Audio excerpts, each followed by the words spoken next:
And coming up on DC News Now at 5, a gay couple attacked. DC police are investigating it as a possible hate crime. What the victims are telling us tonight. And former President Trump's house raided, what he is saying about the FBI warrant, and what is the latest from inside the White House. Today is the hottest day of the week. It was another hot and humid one. Our weather team is tracking possible storms that could be coming into the area tomorrow.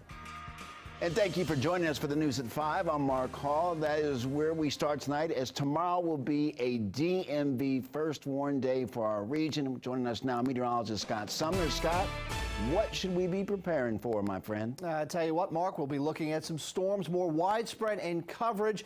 Today we have been pretty much lucky because even though there have been some rain showers around, we haven't seen any flooding like we saw 24 hours ago. We'll start off with our radars and we'll talk about the heat here in just a moment. There are some showers and some thunder and lightning associated with these showers. Selby on the Bay, and they're moving across the Chesapeake at this point in time, south of 301 and south of Annapolis, just south of Annapolis. So really, if you're out and about in that general area, you may want to get indoors because lightning can strike as far away as 5-6 miles from the center of the storm. So that's one thing. Then we move a little further towards the west, where the area that got hit and pounded with some rain at this time yesterday, the general viewing area, is also seeing some rain, but not quite to that extent, and it is moving. It's what I like to call a baby shower here.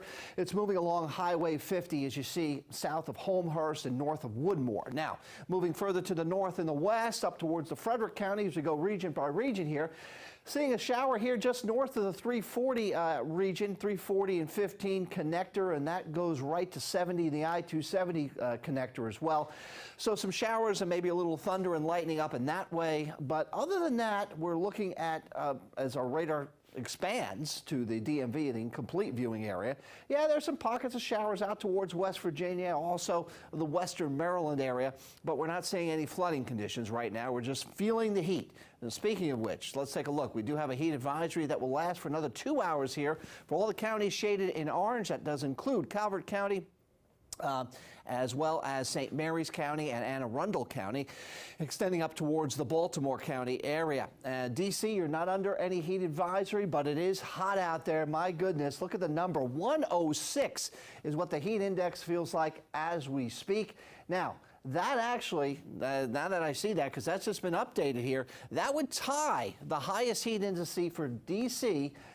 On this date, actually, August 9th, back in 1930.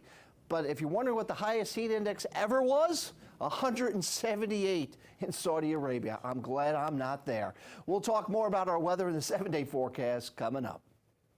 Thank you. A local couple is bruised and shaken after an attack over the weekend. They believe they were targeted because they are gay, and now police are investigating it as a possible hate crime.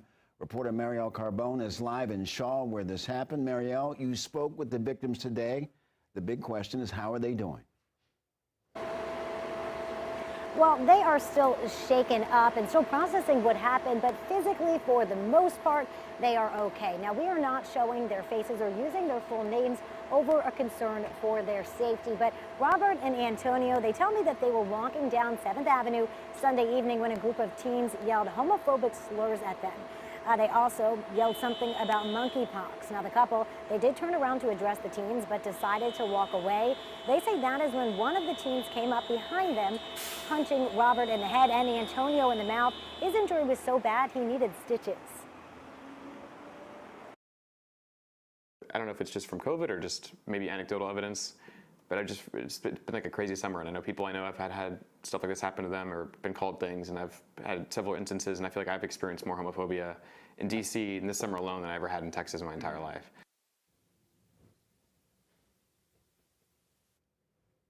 Well, former President Trump's Mar-a-Lago estate was searched by the FBI.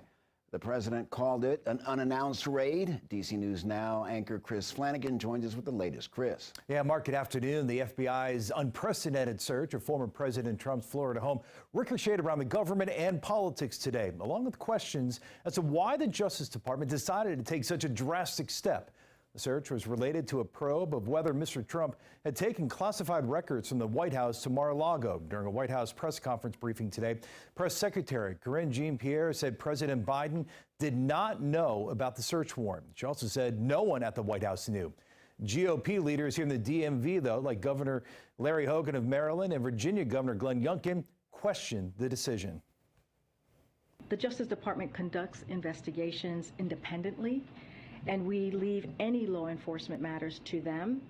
It would not be appropriate for us to comment on any ongoing investigations. I can say that President Biden has been unequivocal since the campaign. He believes in the rule of law, in the independence of the Justice Department investigations, that those investigations should be free from political influence, and he has held that commitment as president. President Trump called out the FBI in a statement claiming he had already been working with government agencies on the investigation, saying this unannounced raid on my home was not necessary or appropriate. It is prosecutorial misconduct, the weaponization of the justice system, and an attack by radical left Democrats who desperately don't want me to run for president in 2024. Now, according to the AP, the Justice Department declined to comment on the search, including about whether Attorney General Merrick Garland had personally authorized it. I'm Chris Flanagan, DC News Now. Mark, back to you. Chris, thank you. Today, President Biden has signed the $280 billion bipartisan CHIPS Act bill. The bill will boost high-tech manufacturing as a part of a push to boost U.S. competitiveness over China. America invented the semiconductor, has been mentioned already, and this law brings it back home.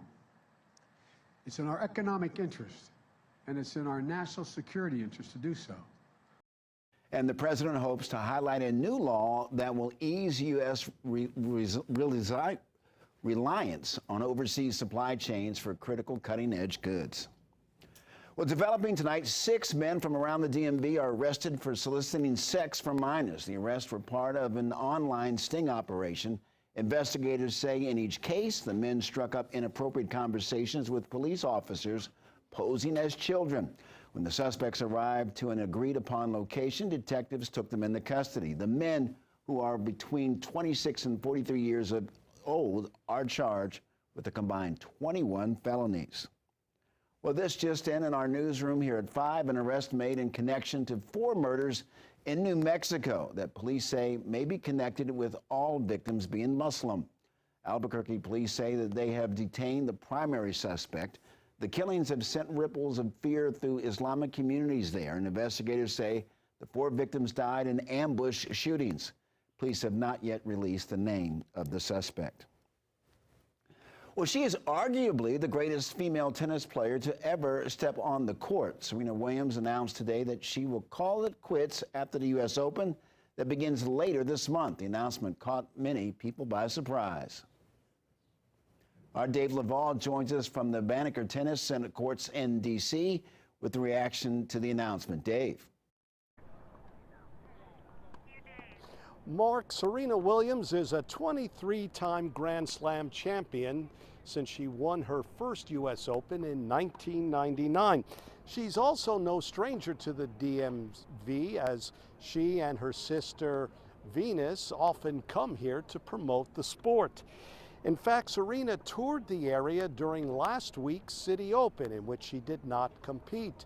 And now, local tennis players told us they're not looking forward to watching tennis in the future without one of the sport's top names.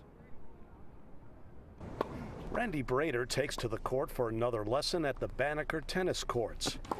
He's played the game for a good part of his life. Great sport, good exercise, great as you get older. You can play for your whole life. Brader will continue playing, but one of his favorite players will soon call it quits. Serena Williams said she will retire after the upcoming U.S. Open. I think it's sad. I love watching her play. She's probably the best women's tennis player of all time, maybe the best women athlete of all time. So first ball goes cross court.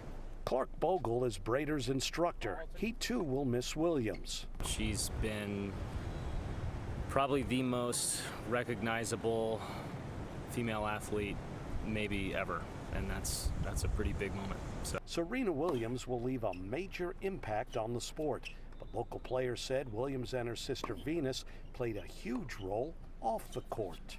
Have encouraged so many people to play that might not otherwise think about playing tennis, and you can see that in the district with all the programs at WTEF and other places with a lot of youth really getting involved in tennis and robust adult tennis as well in DC.